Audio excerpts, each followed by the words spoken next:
On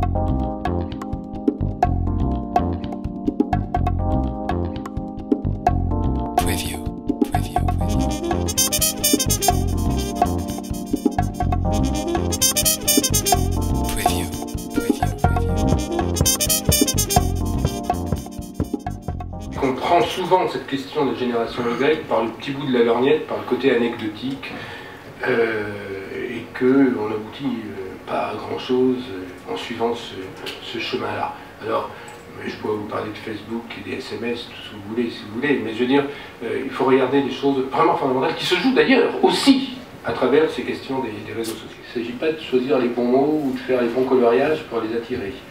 Je pense que ça renvoie à un problème beaucoup plus fondamental, qui est un problème, je dirais, d'organisation, de fonctionnement des organisations syndicales, dont la vôtre, je suppose.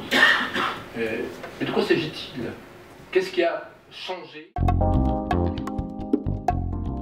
Le printemps 2006, c'est le dernier moment où le mouvement syndical a beaucoup espéré d'un renouvellement de génération. Printemps 2006, c'est l'affaire du CPE. Nous nous en souvenons, pendant 12 semaines, le pays était bloqué par 12 organisations syndicales et d'étudiants et de lycéens qui entendaient protester, contester l'installation d'une loi qui a été votée mais qui n'a jamais été appliquée parce qu'elle ne répondait pas à un besoin profond. Et là, on a senti, à la fin de cette grande mobilisation, où véritablement on voyait pendant 12 semaines, mouvement syndical d'adultes et mouvement, association, on dit pas syndicat, mais disons association de lycéens et d'étudiants, tous ensemble, ouais. On a vu à ce moment-là un espoir, l'espoir de renouveler le syndicalisme avec une nouvelle génération. Les valeurs, les raisons d'être de l'engagement syndical ne sont finalement pas si détachées que l'on peut le croire des besoins des générations montantes. Et c'est donc moins une question de besoin que d'organisation de ce besoin qu'il faut travailler. Alors, prenons le premier point. Oui, il existe aujourd'hui une déconnexion croissante entre les modes de fonctionnement du syndicalisme tel qu'on le connaît et les modes de fonctionnement des générations. Le syndicalisme français aujourd'hui, je le fais là aussi de façon un peu brutale, même provocatrice, mais vous l'accepterez avec gentillesse. Oui, c'est un mode encore en silo, en organisation, un système enrégimenté, un système hiérarchisé. On prend sa carte, après avoir voté, on est délégué du personnel suppléant. Ensuite, quand on a bien mérité de la patrie, parce qu'on a quand même récolté quelques voix, on est populaire auprès de ses collègues de travail, on est élu au CE et on siège à la commission logement. Et puis, au bout de 30 ans, on est délégué syndical central, avant d'être permanent l'union départementale. Les DRH, aujourd'hui, ont les mêmes préoccupations que les syndicalistes. Parce que la question de la relève syndicale les frappe de plein fouet.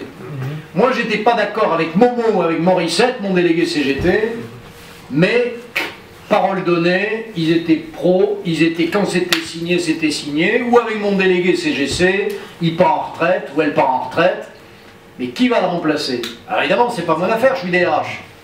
Et mon délégué me dit, vous inquiétez pas, ça sera fait. Mais moi, je sais que ça ne sera pas fait, parce que je les connais, les suivants. Bon. Et nous avons aujourd'hui une inquiétude, un blues des DRH aujourd'hui, mais qui va prendre la relève? Pourquoi je ne suis pas syndiqué aujourd'hui? La question, elle paraît simple, pourtant elle n'est pas si simple. Plaisir d'entendre pour une fois parler de la génération Y, non pas comme des geeks qui passent leur nuit sur Facebook et qui regardent des vidéos YouTube à longueur de journée au boulot. C'est autre chose, c'est une relation qui est beaucoup plus horizontale dans les échanges, et c'est des échanges de personnes, effectivement. Alors, moi, il y a deux points que je relève et qui me permettent de dire pourquoi je ne suis pas engagé aujourd'hui. Il y a deux points. Il se retrouve, dans un premier temps, dans le besoin de syndicat. C'est vrai que la question, quand on se pose, est-ce que je vais être syndiqué? Oui, mais pourquoi faire? Petit à petit, en réfléchissant dans la vie de tous les jours au travail, on peut trouver des éléments qui nous donnent envie de nous engager. Certes, qui nous donnent envie de nous engager des fois, mais pas forcément tout le temps.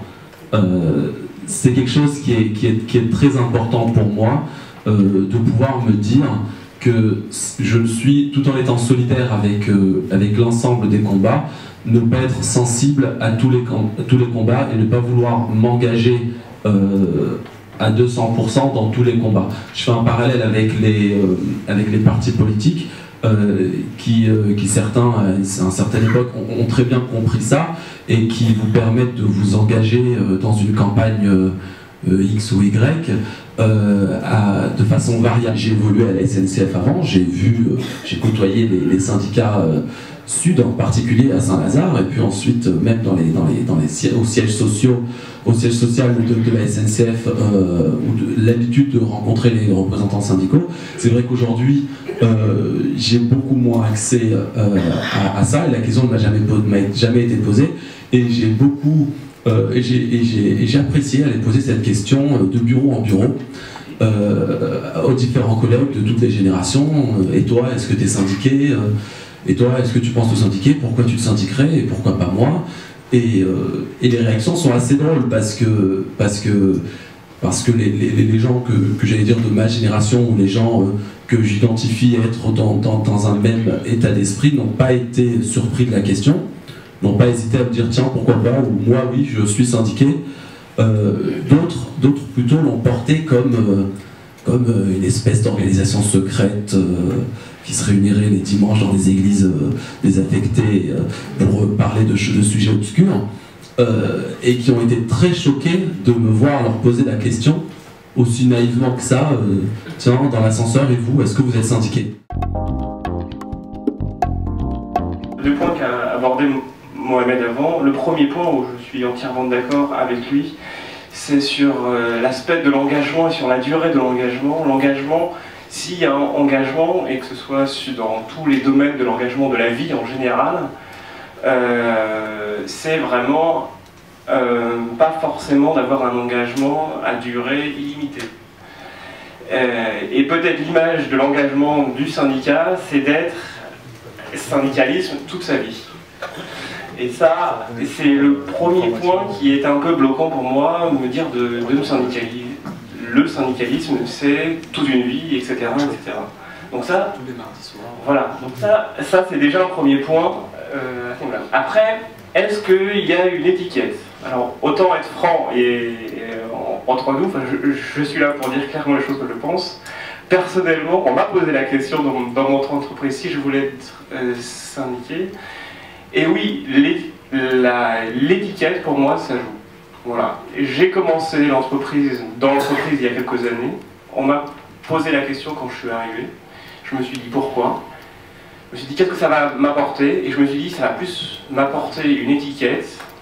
Est-ce que ça va pas plus être un côté négatif, un stop de carrière? Déjà que je suis jeune, est-ce que je vais pas avoir un autre handicap? C'est en plus d'être syndiqué. Et la perception de mon management, de la direction au-dessus de mon management, ne va pas être influencée comme elle est déjà influencée, parce que je crois que dans les figures de l'engagement actuel, il y a, et c'est pas facile, c'est très exigeant, au contraire c'est très exigeant, mais on est loin du coup du caprice et du zapping, on est contraint de relancer le sens de cet engagement qui ne va pas de soi de façon permanente. Je me pose la question, est-ce que le syndicalisme aujourd'hui va m'aider à faire évoluer l'entreprise? Est-ce que c'est la seule solution, ou est-ce qu'il n'y a pas d'autres solutions dans l'entreprise qui me permettent de faire évoluer l'entreprise?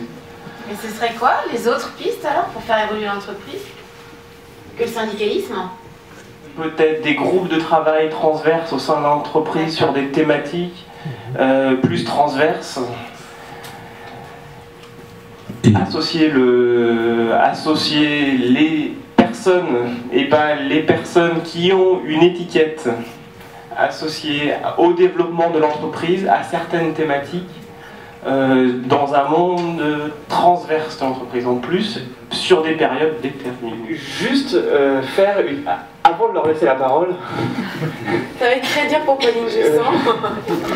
Juste parce que là on est parti, on est vraiment rentré dans le fond du sujet directement. J'aimerais juste apporter ma vision de qu'est-ce que le syndicalisme pour les jeunes. Je pense que vous le savez, mais je pense que ça permet de le dire parce que ça n'a pas été dit, c'est les stéréotypes. Et ça, quelle est la vision d'un jeune aujourd'hui quand il arrive en entreprise? Parce qu'aujourd'hui, le premier réflexe, c'est de penser d'abord que le syndicat, c'est des manifestations syndicales. Avec les cortèges dans les rues, avec le nombre de participants, qui est multiplié, divisé par 2 selon les sources, ce qui n'a pas nature à avoir une forte crédibilité, d'avoir 2 sources différentes. C'est toutes les images qui sont associées à ça.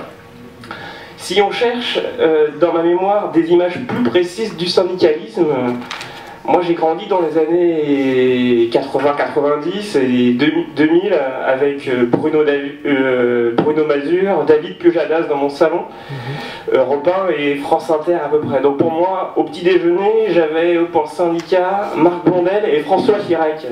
Voilà. Donc pour moi, le syndicalisme, c'est ça, finalement. C'est la vision que j'ai du syndicalisme.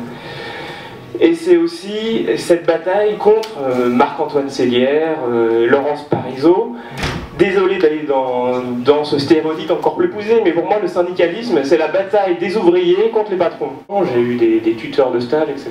Je n'ai eu aucun moment une relation, soit en télé, soit en amphi, en école de commerce privé, en secteur universitaire. Je n'ai eu aucune explication sur les syndicats. Donc qu'est-ce que fait un syndicat? D'après vous, quel serait le vrai grand combat syndical qui mériterait que notre génération s'inscrive dans une organisation, s'inscrive dans la poursuite de ce qui a déjà été fait auparavant? Enfin, moi j'ai l'impression. J'ai l'impression qu'il y a eu la première partie du siècle où ça a été pour acquérir des droits, et la deuxième partie où on est en train de ne pas les perdre. Et j'ai l'impression que c'est un peu ça les syndicats aujourd'hui. Donc qu'est-ce qui vous a amené au syndicalisme? Pourquoi? En fait, c'est pour défendre nos droits dans l'entreprise. Et pour moi, il faut qu'on puisse se défendre. Ma manager n'apprécie pas que j'ai été élue au CE. Elle essaye... Là, ça s'est calmé, mais au démarrage, elle voulait pas elle essayait de m'interdire d'aller au CE. Il n'y a pas eu de problème sur les augmentations, retraite dossier, mais le dialogue maintenant est beaucoup plus compliqué. Pourquoi le syndicalisme? J'ai été élu initialement sans être syndiqué. Donc j'avais pas de carte de syndicat, j'étais élu... Sans étiquette. Exactement. Sans étiquette. Mes premiers contacts avec le syndicalisme sont entre guillemets très mal passés parce que dans le cadre de mes activités d'élu, un jour on avait une discussion et on m'a répété d'un autre syndicat, mais je suppose que c'est la personne qui n'était pas très futée, m'a répondu de toute façon tu es cadre, c'est normal que tu défendes ça comme la direction. Donc c'est très mal parti. C'est vraiment très très mal parti. Des personnes, je ne savais pas forcément qu'elles étaient syndicats ou quoi que ce soit, ils étaient élus, et on a eu des discussions, et là on m'a écouté. Et on a pu débattre sans avoir une étiquette de cadre. C'est-à-dire qu'on m'a laissé, entre guillemets, le privilège de penser que je pouvais penser par moi-même sans être un soldat de la direction. Et justement, je me suis rendu compte qu'il y avait certaines personnes, certains organismes qui pouvaient laisser prétendre à ça et mettre, entre guillemets, tout le monde au même rang avec une discussion d'égal à égal. Il y a autre chose que j'ai retenu dans ce que disait Ravel, c'est une expression que je trouve extrêmement intéressante. Je veux penser par moi-même. Ça, c'est très intéressant parce que peut-être on peut dire, on peut opposer 2 formes de relation à une organisation. Une organisation qui vous permet de penser par vous-même, je pense par moi-même, avec ou même grâce à cette organisation. Les jeunes générations ont besoin des anciennes, hein, c'est clair. Je vous donne une anecdote. J'ai eu l'occasion, c'était il y a longtemps de ça, mais d'assister à un stage de formation de 1 semaine des nouveaux adhérents d'une organisation syndicale. C'était dans une fédération syndicale, et j'avais participé toute la semaine à la formation de ces nouveaux. C'était prodigieusement intéressant. Le mercredi matin, dans 1 semaine, on sait bien que le mercredi matin c'est un moment sensible, mercredi après-midi c'était à côté de Rouen, il y avait une promenade pour aller visiter Rouen, et le matin il y avait un vieux militant, mineur, je vous donne son nom et son prénom, Aimable, c'était son prénom un peu perdu de vue maintenant, Aimable de la Forge, était mineur, était arrivé avec son béret, vraiment, Et il avait raconté son itinéraire syndical en commençant son exposé, qui avait duré 1h30 à peu près, en mettant toutes ses cartes d'adhésion à l'organisation syndicale. Il n'en manquait aucune, y compris les cartes de retraités. C'était des cartes papier à l'époque. Hein. Bon, papier. C'était impressionnant. Et puis il avait raconté son engagement, voilà, comment il était engagé. Il racontait comment, avant-guerre, quand il y avait quelqu'un de malade à la maison, ben, il fallait payer le docteur. Il n'y avait pas de remboursement, évidemment, et que s'il n'y avait pas de remboursement et s'il n'y avait pas d'argent pour payer le docteur, il n'y avait pas de docteur. Bon. Et puis il avait raconté comment la sécurité sociale avait été construite, comment tout ça. Bon. Puis il avait simplement dit, voilà, ça c'est ce que j'ai fait. Il avait dit, maintenant, à vous les nouveaux, c'est à vous de poursuivre. Je vous assure qu'à la fin de la semaine, dans l'évaluation qui avait été faite, c'était pas le passage juridique sur la distinction entre DP et DS, les délégués, comme on dit, c'était pas la distinction qui avait marqué, c'était ça. C'était le morceau d'histoire. Et je crois que c'est extrêmement important que la fierté d'une organisation se transmette. La tradition, c'est pas la conservation. Au sens littéral du terme, la tradition, c'est la transmission. Voilà la question avec laquelle j'étais venu aujourd'hui, et c'est peut-être la réponse à cette question qui nous donnera envie Après, ça ne veut pas dire que tu vas venir à la CGC, hein. Ça ne veut pas dire que tu vas choisir la CGC. Hein.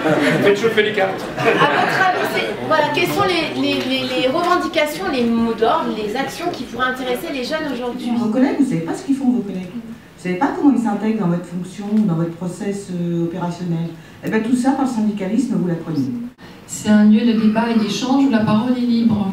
Bien souvent, quand vous êtes même entre collègues à la cantine, vous n'êtes pas forcément certain de pouvoir parler de façon totalement... J'ai fait 5 ans d'études, j'ai 10-15 000 euros de prêts à rembourser à ma banque, j'ai un CV que 4 ou 6 millions de gars ont aussi.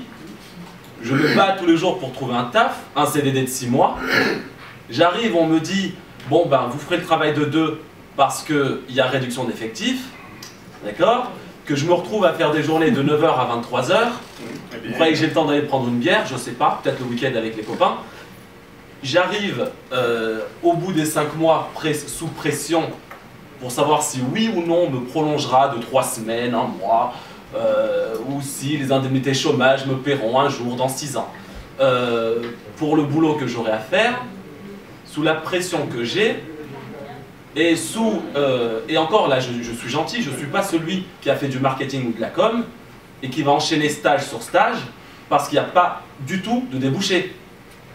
Vous vous rendez pas compte que ces gens-là, leur combat, leur vie de tous les jours, ils se reposent sur eux-mêmes, et que peut-être qu'au tout début, les combats, c'est pas eux de les mener. Une chose que je n'oublie jamais, notre système fait que l'interlocuteur privilégié, officiel et écrit dans le papier de la loi, c'est les instances syndicales.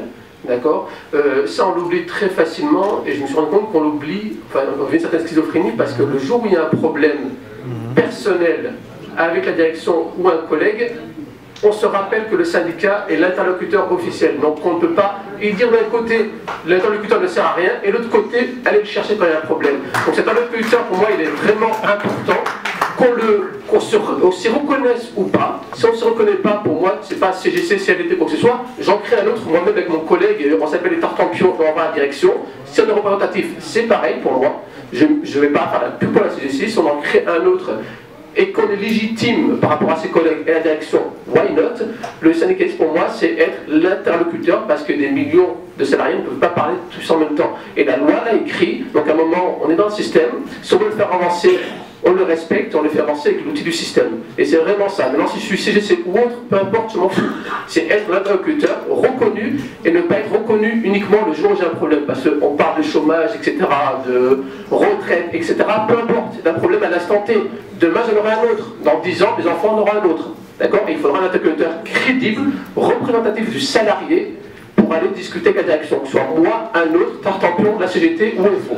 La chose qui me donnerait envie d'adhérer à un syndicat, c'est d'abord de savoir qu'il a compris ce que je vivais. Que penseriez-vous d'un monde, parce qu'on a un modèle français, social, qui fait la part belle aux passagers sans billets. Que penseriez-vous si, par exemple, vos conditions de travail, vos avantages que vous avez dans l'entreprise, étaient réservés aux adhérents de ceux qui les négocient?